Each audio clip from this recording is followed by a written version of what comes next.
शासनाच्या योजनांचा लाभ घ्या पण एजंटांना बळी पडू नका, आमदार अमोल खताळ यांचं वक्तव्य।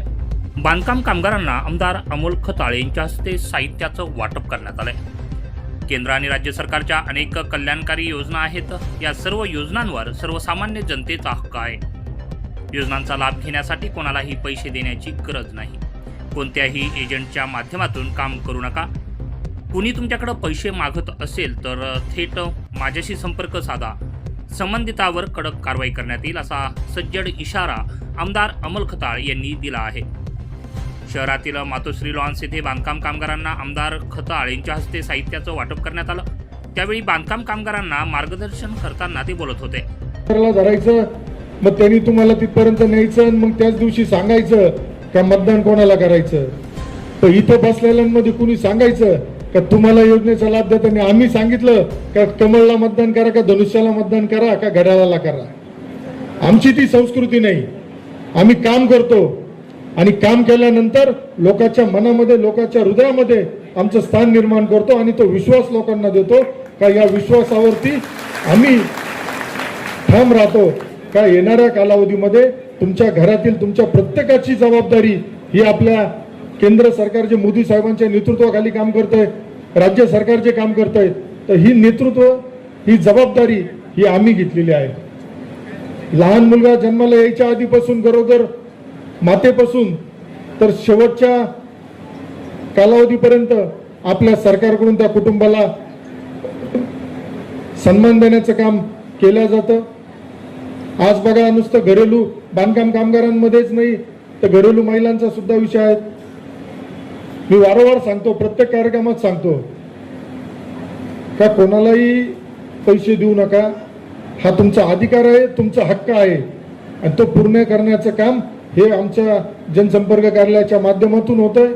त्यामुळं अधिकारी सुद्धा आपल्याला चांगल्या पद्धतीने नेहमी सहकार्य करत असतात, त्यांचंही सहकार्य असतं।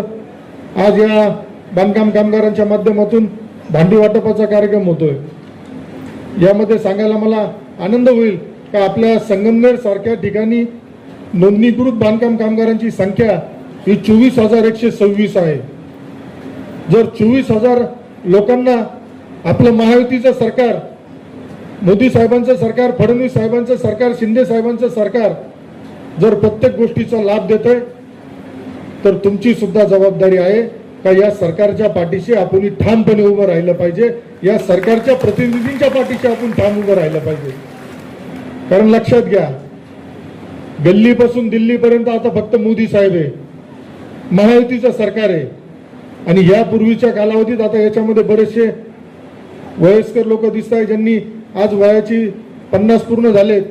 त्यांनी यापूर्वीचा 10-15 वर्षापूर्वीचा काळ आठवून बघावा, कशी परिस्थिती होती, कसा तुम्हाला संघर्ष करावा लागत होता, कशा पद्धतीने तुम्हाला दलालांना पैसे दिल्याशिवाय किंवा गावच्या बगलबच्च्यांना त्यांच्या हातापाया पडल्याशिवाय तुम्हाला कुठल्या योजनेचा लाभ मिळत नव्हता। पण आज आपल्या सरकारच्या माध्यमातून मोफत धान्य सुद्धा प्रत्येक कुटुंबाला दिलं जातं। कोविडच्या कालावधीमध्ये मोफत लस प्रत्येकाला आपण आपल्या सरकारच्या माध्यमातून दिली आणि त्याच विश्वासावर आज लाडक्या बहिणींसारखं मोठा एक धाडसी निर्णय घेतला।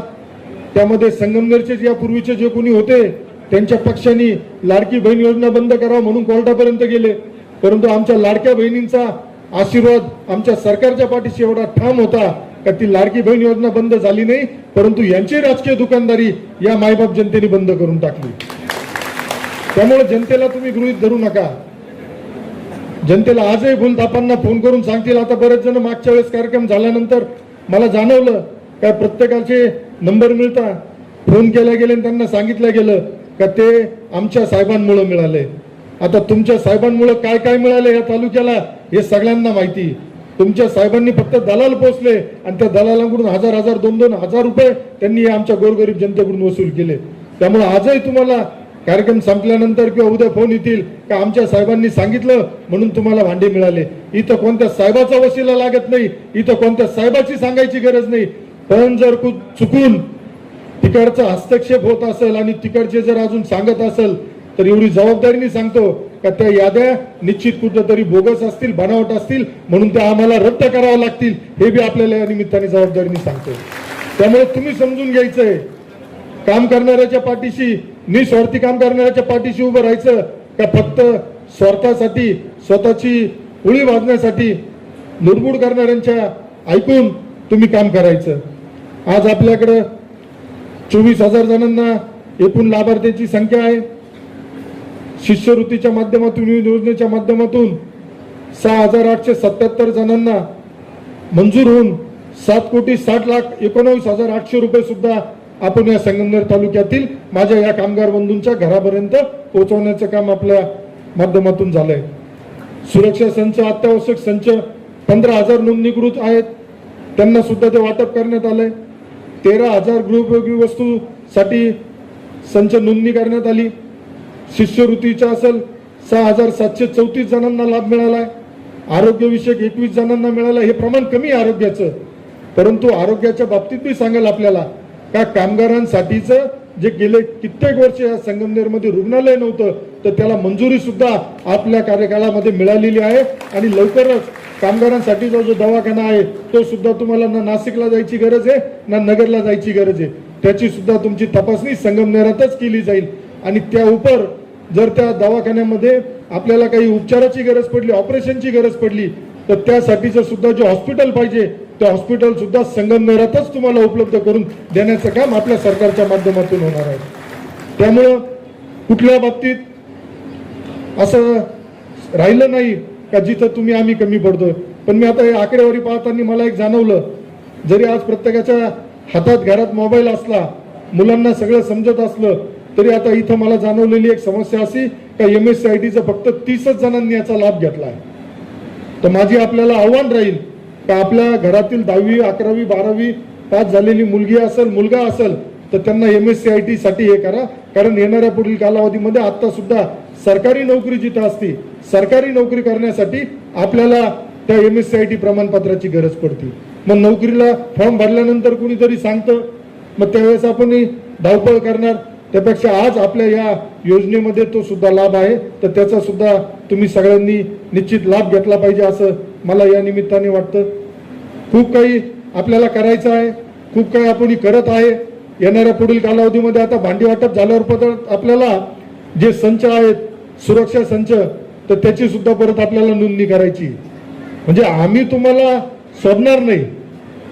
तुम्ही जरी म्हणले आम्हाला नको, तरी आता आम्ही तुम्हाला सोडणार नाही. कारण आमची भूमिका प्रत्येकाच्या घरामध्ये, प्रत्येकाच्या कुटुंबामध्ये आम्हाला शासनाच्या योजना पोहोचवायच्या. बरं, या योजना कोणाच्या आहेत? या योजना आपल्यासाठीच बनलेल्या आहेत. त्यामुळं येणाऱ्या पुढील कालावधीमध्ये आपण ही बी काळजी घ्या. कुणाला मध्यस्थाला, कुणाला एजंटला धरू नका. मी मागे सांगितलं होतं, कुणी जर ऐकत नसेल, त्रास देत असेल, तर त्याचा मला एक मेसेज केला तर मी चांगला कार्यक्रम करतो याचा अनुभव संगमनेरकरांना आहे. मला एक मेसेज टाकला तर त्या एजंटला जेलमध्ये टाकायचं काम निश्चित आपल्याकडून करण्यात येईल. त्यामुळं आमच्या कामगार बांधवांना कुणी त्रास द्यायचा नाही. ते सुद्धा एक मेहनतीने, इमानदारीने काम करताय आणि त्यांचा हक्क त्यांना मिळण्याचं काम आपल्याला या निमित्ताने करायचंय. आज तुम्ही बघितलं असेल, 4 दिवसापूर्वी आपल्या देशाचे पंतप्रधान मोदी साहेबांनी आमच्या लाडक्या बहिणींची संख्या प्रत्येक बाबतीत मोठी आहे. नुसतं बांधकाम कामगारच नाही, तर मी जेवढे आता कार्यक्रम करतो, अखंड हरिनाम सप्त्याला जातो, तिथं सुद्धा आमच्या लाडक्या बहिणींची, माता भगिनींची संख्या मोठी असते. त्या दृष्टीनेच आपल्या सरकारने निर्णय घेतला होता का महिलांना 33% आरक्षण जे आहे हे दिल्लीमध्ये मिळालं पाहिजे, हे मुंबईमध्ये मिळालं पाहिजे. परंतु दुर्दैवाने काही लोकांना फक्त मतापुरत्या आमच्या लाडक्या बहिणी पाहिजेत, फक्त मतापुरत्या आमच्या माता भगिनी पाहिजेत. पण ज्यावेळेस सभागृहामध्ये त्यांना बसवायची वेळ आली तर त्यावेळेस त्या गोष्टीला त्यांनी विरोध केला. हे विरोध करणारे सुद्धा तुम्ही शोधले पाहिजे आणि त्यांचा बंदोबस्त केला पाहिजे. माझ्यासारखा जर सामान्य कार्यकर्ता या तालुक्याचा आमदार होऊ शकतो, तर उद्या तुमच्यातीलच एखादी भगिनी का या संगमनेर तालुक्याची आमदार होऊ शकत नाही. परंतु काही जणांना असं वाटतं का फक्त मी, माझा परिवार. पण आज माझा परिवार, मी तुम्हाला सांगतो, या संगमनेर तालुक्यातील प्रत्येक गावातील, प्रत्येक घरातील, प्रत्येक कुटुंबातील व्यक्ती हा माझा परिवार आहे आणि मी त्या परिवाराचा सदस्य आहे. त्यामुळे कधीही तुमच्या भावाला, तुमच्या मुलाला हक्काने सांगायचं, कुठलीही अडचण असू, मुलाच्या शिक्षणाची असू, दवाखान्याची असू. आज सुद्धा माननीय मुख्यमंत्री सहाय्यता निधीच्या माध्यमातून राज्याचे लोकप्रिय मुख्यमंत्री त्यावेळेचे आदरणीय एकनाथजी शिंदे साहेबांनी 450 कोटी रुपये आपल्या या गरजूवंत रुग्णांना देण्याचं काम केलं होतं. आज संगमनेरमध्ये सुद्धा ज्या ज्या दवाखान्यांमध्ये पेशंट जातात तर तिथं कुठं कोणाची अडवणूक होत असेल तर माझ्या कार्यालयाला संपर्क केल्यानंतर तिथं कुठलंही बिल न घेता योजनेचा पूर्ण लाभ आपल्या त्या रुग्णाला देण्याचं काम आपल्याला करत असतो आपण. त्यामुळं आपल्याला हेच सांगल का आरोग्याच्या बाबतीत सुद्धा आता आमच्या माता भगिनी आहेत. आपल्या जी शासन आहे शासनाच्या वतीने एक 15 वर्षाच्या मुलींसाठी आता कॅन्सरचं प्रमाण बऱ्यापैकी मोठ्या प्रमाणात वाढलेलं आहे. या कॅन्सरसाठी एक लस आलेली आहे. ही लस सुद्धा घेतल्या गेली पाहिजे. हे अफवा करतील काही लोक, त्यांचे स्वतःचे गावागावामध्ये जाऊन सांगताय का आम्ही शिबिरं ठेवतो, तुमची तपासणी करतो. त्यांच्या शिबिराचे तपासणीची मला वाटत नाही गरज आहे.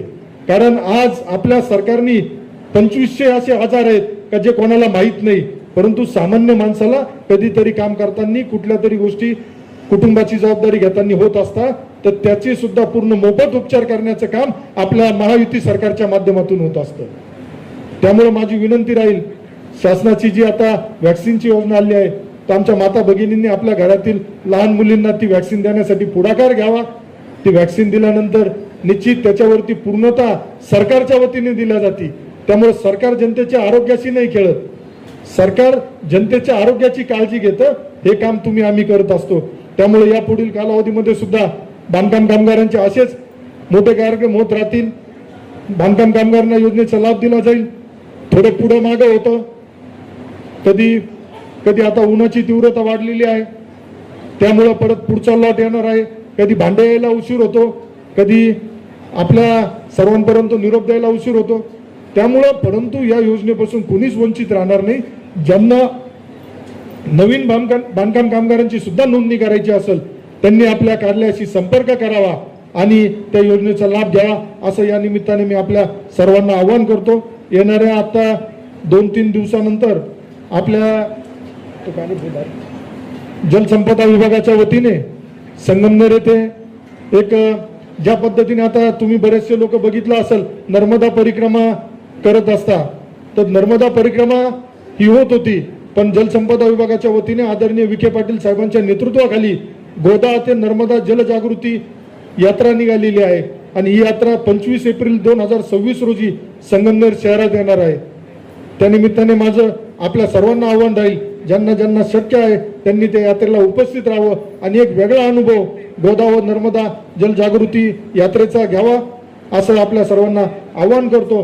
आणि या पुढील कालावधीमध्ये सुद्धा पुन्हा आपल्याला शब्द देतो, लवकरच भांडी कामगार याचा विषय असेल आणि संच असेल, सुरक्षा संच असेल, तुमच्या मुलांची कोणाची स्कॉलरशिपचे प्रलंबित असतील, आता डिस्ले साहेब व त्यांच्या टीमचं काम अतिशय चांगलं सुरू आहे.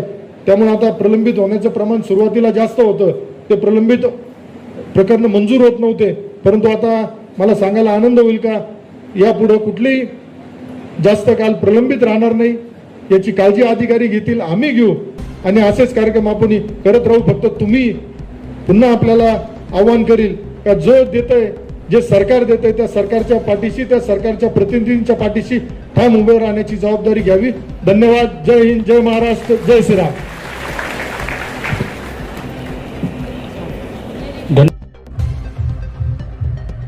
यावेळी व्यासपीठावर भाजपचे ज्येष्ठ नेते भीमराज चत्तर, शिवसेना शहर प्रमुख विनोद सूर्यवंशी, भाजपा तालुकाध्यक्ष गुलाब भोसले, अहिल्यानगर येथील सहाय्यक कामगार आयुक्त रेवनाथ भिसले, सरकारी कामगार अधिकारी स्वप्नील जाधव, दुकाने निरीक्षक ललित दाभाडे, भाजप राज्य कार्यकारिणी सदस्य दादासाहेब गुंजाळ, भाजपचे उपाध्यक्ष राहुल दिघे, शिवसेना तालुका उपतालुका प्रमुख बादशाह गुंजाळ, नगरसेविका साक्षी सूर्यवंशी, अल्पसंख्याक जिल्हा अध्यक्ष रौफ शेख, ज्येष्ठ नेते बाळासाहेब खेमनार, अशोक कानवडे, डॉक्टर महेंद्र कोल्हे, डॉक्टर सोमनाथ कानवडे, सुशील शेवाळे, सार्थक शेवाळे, शशांक नामन यांच्यासह आदी कार्यकर्ते पदाधिकारी यावेळी उपस्थित होते.